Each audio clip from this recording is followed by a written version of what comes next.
करते हैं आगे।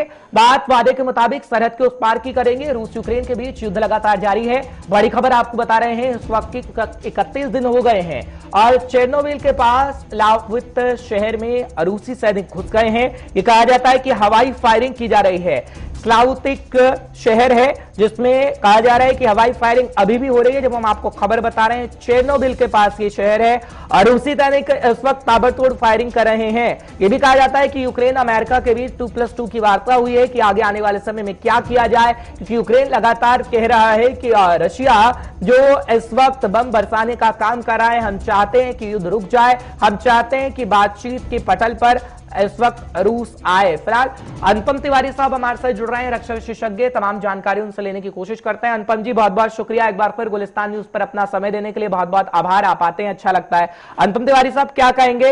युद्ध लगातार जारी है, 31 दिन हो गए हैं लेकिन कोई हल नहीं निकल पा रहा है। एक तरफ हम देख रहे हैं कि पोलैंड में बाइडेन साहब चाय पी रहे हैं अपने सैनिकों के साथ, दूसरी तरफ हम देख रहे हैं कि यूक्रेन के राष्ट्रपति कह रहे हैं कि एक तरफ हम टेबल पर आना चाहते हैं लेकिन अपना एक भी इलाका नहीं देना चाहते हैं रशिया को, और रशिया इस वक्त खामोशी से बहुत आक्रामक स्थिति को अपना रहा है। कैसे देख रहे हैं आप अनुपम तिवारी साहब? हर्ष, देखिए, युद्ध का अंत तो नजदीक है लेकिन ये युद्ध का अंत नहीं है। ये एक नए तरह के चैलेंजेस को बढ़ावा देने वाली बात है।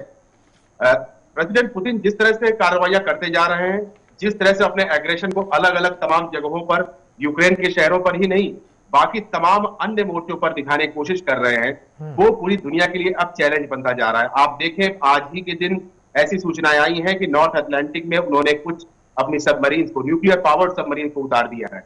ये सीधा सीधा चैलेंज है बाल्टिक कंट्रीज के लिए। इसके अलावा रूस की तरफ से किसी एक बड़े राजनयिक ने यह बयान दिया है कि यूक्रेन के बाद वो डीनाजिफिकेशन के तौर पर इस्टोनिया, लातविया, लिथुआनिया और कजाकिस्तान को भी देख रहे हैं। यानी कि कम शब्दों में धमकियां इन सारे देशों को भी दी जा रही हैं। वॉर के फ्रंट्स अभी और खुलने बाकी हैं। मुझे लग रहा है पुतिन की जो कैलकुलेशन है वो स्टेप बाय स्टेप काम करने की रही है। पहला स्टेप यूक्रेन का था और इस यूक्रेन के युद्ध से उन्होंने ये दिखा दिया कि अब नाटो या अमेरिका या जो भी अपने आप सुपर पावर कहने वाली शक्तियां हैं, उनका वजूद रूस के सामने नहीं टिक सकता है। एक तरह से धमकी इसको कह लीजिए या एक तरह से एक बहुत बड़ा चैलेंज कह लीजिए। तमाम सैंक्शंस को रूस ऑलरेडी झेल रहा है, लेकिन इन सैंक्शंस के बाद भी अगर अपनी सैन्य कार्रवाइयों को लगातार बढ़ाता जा रहा है, यह सीधा सीधा संदेश है कि वर्ल्ड ऑर्डर को अब चेंज करने पर राष्ट्रपति पुतिन आमादा हो गए हैं। अब सिचुएशन बदलने वाली है, वॉर के नए नए फ्रंट खुलने वाले हैं। हमको हर्ष ये भी याद रखना चाहिए कि इस पूरी परिस्थिति में चीन जैसे देश अपना भी हित साधने की कोशिश कर रहे हैं। बिगड़ते हुए वर्ल्ड ऑर्डर में वो अपनी भूमिका बहुत ही सशक्त होकर के देख रहे हैं। तो एक बड़ा चैलेंज है और जैसा मैं देख रहा हूं, यूक्रेन इस लड़ाई का अंत नहीं है बल्कि शुरुआत है। ठीक है, लेकिन अनुपम तिवारी साहब, क्या लगता है ये वर्ल्ड वॉर की शुरुआत तो नहीं है? क्योंकि इस वक्त हम देख रहे हैं ना कि सभी बड़े देशों में हलचल है।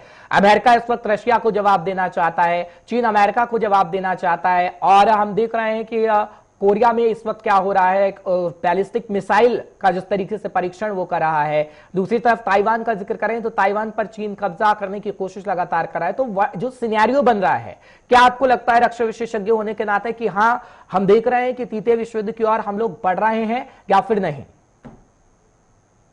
देखिए, अगर आने वाले 6 महीने बहुत ही इंपॉर्टेंट रहने वाले हैं, मुझे ऐसा लगता है 6 महीनों के अंदर ही पूरी पिक्चर क्लियर हो पाएगी। एक बार रूस की जो सेना है वो यूक्रेन में अपने टारगेट को हासिल करने के बाद किस तरह का रुख अख्तियार करती, ये देखने वाली बात होगी।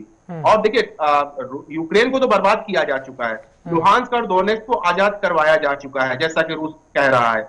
अब वहां पर इंसर्जेंसी के हालात रहेंगे, जैसा मैंने पहले ही कहा था। अब अगला निशाना इंडो पैसिफिक की तरफ आने ही वाला है, मतलब कि वॉर का जो फ्रंट है वो इंडो पैसिफिक में शिफ्ट होगा, क्योंकि चीन लगातार अपना एग्रेशन दिखा रहा है। चीन ने बहुत अच्छी तरह से रूस और यूक्रेन की जंग को देखा है, उससे बहुत कुछ सीखा है। उसने नाटो की और तमाम वेस्टर्न पावर्स की ताकत को, उनकी काबिलियत को समझने की कोशिश करी है, जो कि बहुत जरूरी है। अब चीन ने जब देख लिया है कि नाटो कंट्रीज जितना बताती हैं उतने सख्त हमलावर नहीं है, और बेसिकली हमलावर तो है, लेकिन जब तक बात उनकी सीमाओं तक नहीं पहुंचेगी, जब तक आप अमेरिका के अंदर घुस करके अमेरिकन को नहीं मारिएगा, तब तक अमेरिका आपके लिए लड़ने नहीं आने वाला है। ये बात अमेरिका ने साफ साफ समझा दी है। अमेरिका को अगर नुकसान न पहुंचाया जाए तो कोई भी देश आराम से जहां पर चाहे वहां कब्जा कर सकता है। अमेरिका कुछ धमकियां देगा, कुछ कुछ ऐसे चैलेंजेस क्रिएट करेगा, आर्थिक सैंक्शंस लगा सकता है, कुछ बड़ी इंटरनेशनल सीन से आपको हटाने की कोशिश कर सकता है, लेकिन वो कोई मायने नहीं रखती हैं जबकि आप अपना गोल अचीव कर लें। चीन ने यही सीखा है। अब आप देखिए लगातार वो सोलोमन आइलैंड का नाम लेते हैं, हम लोग ताइवान का नाम लेते हैं, हम लोग साउथ चाइना सी का नाम लेते हैं। इतना ही नहीं, जापान जैसी कंट्रीज को भी अब चाइना से खतरा हो गया है, जो कि ऐसा माना जा रहा था कि चाइना के साथ उनके राजनयिक रिश्ते इतने कभी खराब नहीं रहे हैं कि वो युद्ध तक के हालात पहुंच जाए। उधर कोरिया में जो परिस्थितियां बन रही है वो भी लगातार पूरे विश्व को परेशान कर रही हैं, क्योंकि किम जोंग उन जैसे सनकी शख्स के लिए ये सब परिस्थितियां बहुत ही माकूल है, जब वो कोई भी एक मिसाइल कहीं पर भी छोड़ सकते हैं। लगातार वो इस तरह के हथियार बना रहे हैं जिससे कि सर्वनाश हो जाए, और वो कल को ये कह करके बात भी आ सकते हैं कि भाई ये गलती से छूट गई है। आप परमाणु बम का इस्तेमाल गलत हाथों पर न जाए, ये इंश्योर करना चाहिए वर्ल्ड को। लेकिन अब वो जबकि परमाणु बम जैसे हाइपरसोनिक मिसाइल जैसे सिस्टम किम जोंग उनके पास है, तो कभी भी किसी के खिलाफ चला सकता है, क्योंकि ऐसे लोगों के बारे में कुछ भी प्रेडिक्ट करना बहुत मुश्किल है। हिटलर से हमने सीखा है, मुसोलिनी से हमने सीखा है कि ऐसे लोगों को बांध करके रखना बहुत असंभव जैसा काम है। तो वर्ल्ड वार की शुरुआत, बिल्कुल सही आप कह रहे हैं, वर्ल्ड वार की शुरुआत हो चुकी है।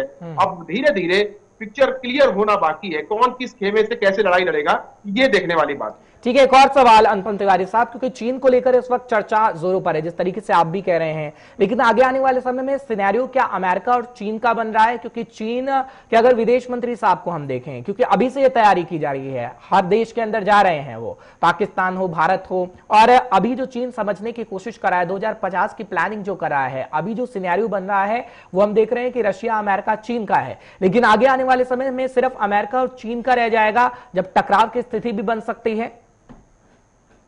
देखिए हर्ष, अमेरिका ने ऐसा ही कैलकुलेशन किया हुआ था। अमेरिका ये मान के चल रहा था कि रशिया एक ऐसी पावर है जो धीरे धीरे खत्म होती जा रही है, अब आने वाले दिनों में उनका मुकाबला सिर्फ और सिर्फ चीन से होने वाला है। रशिया तो एक तरह से आप ये समझिए आउट ऑफ कॉन्टेक्स्ट अमेरिका के सामने आ गया, और इसी वजह से अमेरिका पूरी तरह से कंफ्यूज्ड है।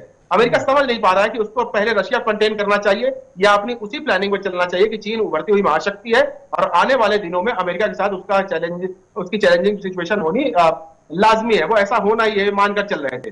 अब पुतिन के पिक्चर में अचानक से आ जाने के बाद पूरा कैलकुलेशन ही गड़बड़ा गया है। अब आपको यह समझना पड़ेगा कि अमेरिका बेसिकली साउथ चाइना सी में और इंडो पैसिफिक में अपनी बादशाहत को जिंदा रखना चाहता है। वो अभी फिलहाल चीन के साथ कन्फ्रंटेशन में नहीं उलझेगा, और हम ये भी देख सकते हैं कि अगर ताइवान के ऊपर मान लीजिए चीन एग्रेसिव होता है, उसके ऊपर हमला करता है, तब भी हो सकता है अमेरिका वहां पर ना कूदे। अमेरिका की सिर्फ और सिर्फ अपनी प्रायोरिटीज है। अमेरिका ये चाहेगा कि उसके ऊपर किसी तरह का खतरा ना हो, उसके व्यापारिक मार्गों को कोई खतरा ना हो, उसके जो कन्वॉयज इंडो पैसिफिक से होकर के जाते हैं व्यापारिक कन्वॉयज, उनके ऊपर कोई खतरा ना हो, तब तक अमेरिका चुप रहेगा। ताइवान को मॉरल सपोर्ट जरूर देता रहेगा। सोलोमन आइलैंड पर जैसे देखिए जितनी आसानी से चीन ने कब्जा कर लिया है, वो अब सीधे सीधे ऑस्ट्रेलिया के ऊपर खतरा हो गया। ऑस्ट्रेलिया कभी भी ऐसा देश नहीं है जिसकी वजह से किसी दूसरे देश को मिलिटरीली कोई समस्या खड़ी हो, लेकिन अब ऑस्ट्रेलिया के ऊपर भी खतरा मंडराने लग गया चीन की वजह से। ऑस्ट्रेलिया भी इसके लिए अपने कुछ कुशंस ढूंढने की कोशिश करेगा। लगातार चीजें बदल रही हैं, हर घंटे हर दिन स्थिति बराबर विकराल होती चली जा रही है। चाइना भी पूरी सिस्टम को, पूरी समस्या को पूरी अच्छी तरह से वॉच कर रहा है।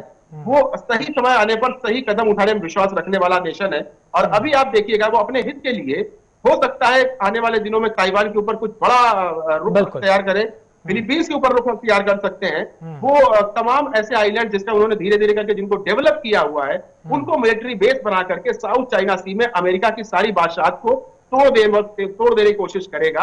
अपने कैरियर्स वहां पर भेज रहा है, अपने फाइटर जेट्स वहां पर भेज रहा है, लगातार सिचुएशन क्रिएट करेगा कि अमेरिका वहां से चला जाए। और मुझे ऐसा लग रहा है कि वहां पर तनाव बढ़ेगा, लेकिन फिलहाल युद्ध होता नहीं देख रहा हूं मैं। लेकिन हाँ, ये आने वाले समय में, जैसे मैंने कहा 6 महीने बहुत इंपॉर्टेंट, बिल्कुल अब इन 6 महीनों में अमेरिका और चाइना किस तरह से गतिविधियां करते हैं वो देखने वाली बात। ठीक है अनुपम तिवारी साहब, बहुत बहुत शुक्रिया। फिर मुलाकात जरूर होगी आपसे, हम बातचीत जरूर करेंगे। आभार आपका हमारे साथ आने के लिए। फिलहाल रक्षा विशेषज्ञ समझाने की कोशिश कर रहे थे कि किस तरीके से आगे आने वाले जो दिन हैं वो और भी भारी हो सकते हैं जब दो देशों के बीच युद्ध हो रहा है। फिलहाल